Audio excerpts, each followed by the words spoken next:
every society in the world starts off as an agrarian rural society and slowly progresses into an urban industrial society. Some do it in 50 years, some in 100 years, but the process is that. So in the case of Zimbabwe and many other African countries, that process is not a typical one that Europe and the US went through. In our case, that process is affected by structural faults in the economy at the time we become independent.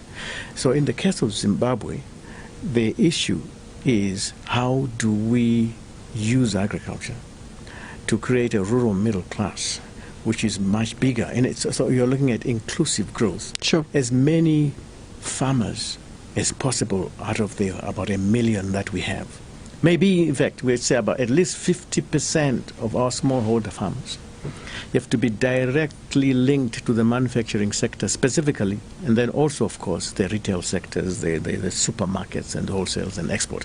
But domestic manufacturing is the only link to small farmers that will ensure that the kind of vision that the African Union, through its CADAP, has, the SADC industrialization strategy, if it's going to get us to being high-income countries, where most of our people are now well beyond poverty levels, they are really enjoying the same standard of living as people in China, United States, Japan.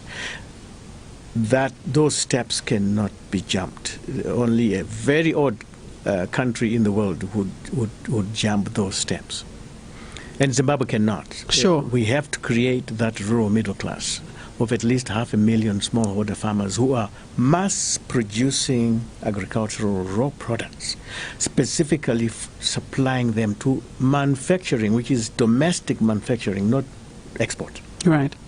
That includes rural industrialization, manufacturing in our rural areas. Okay, so mass production of grains, vegetables, fruits going into processing plants, which then add value to those by as many people as possible. So it's not just mass production of raw material, it must also be mass manufacturing by as many people as possible, so that we can now have mass consumption of those manufactured goods and services by people who don't have, actually the rural middle class starts at $4 a day average.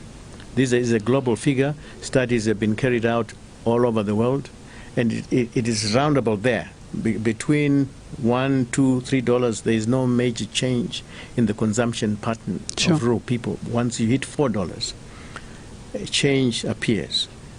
Increase in consumption of manufactured goods and services, increase in consumption of fruits, vegetables, and meats. So what we need in Zimbabwe is just to increase that class of people. People who are earning $4 to $10 a day max.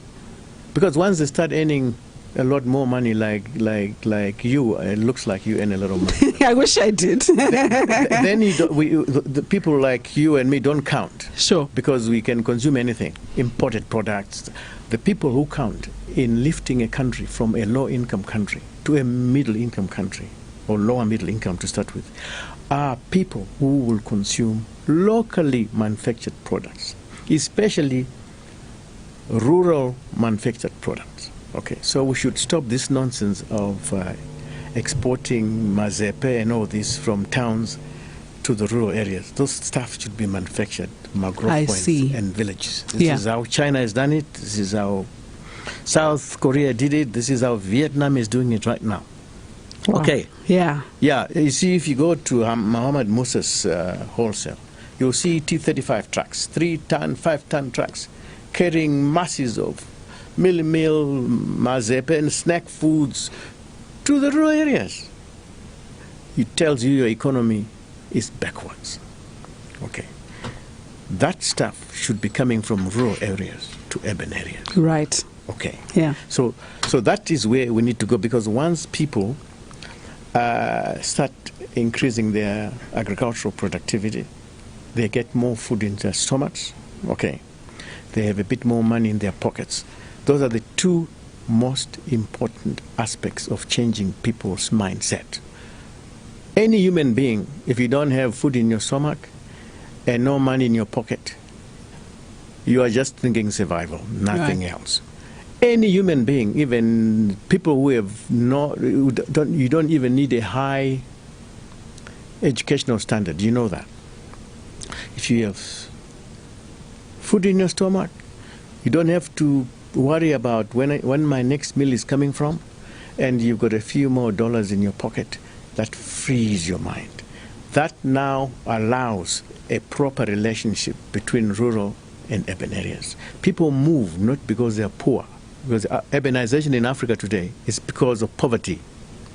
People are so poor in rural areas, they just go to urban areas where there are no jobs.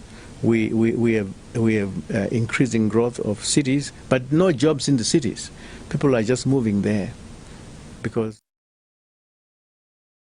you know, better clinics, a better mobile phone signal, and maybe better schools for their kids. There are no jobs. Yeah. Okay.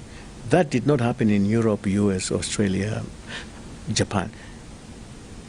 In those countries, structural transformation was a process of the rural sector, especially agriculture, being closely related to the manufacturing sector. One market, not two economies. When you have a dual economy, like every African country has a dual economy, then you are going to struggle to restructure that economy so that the majority of your small farmers are included in that.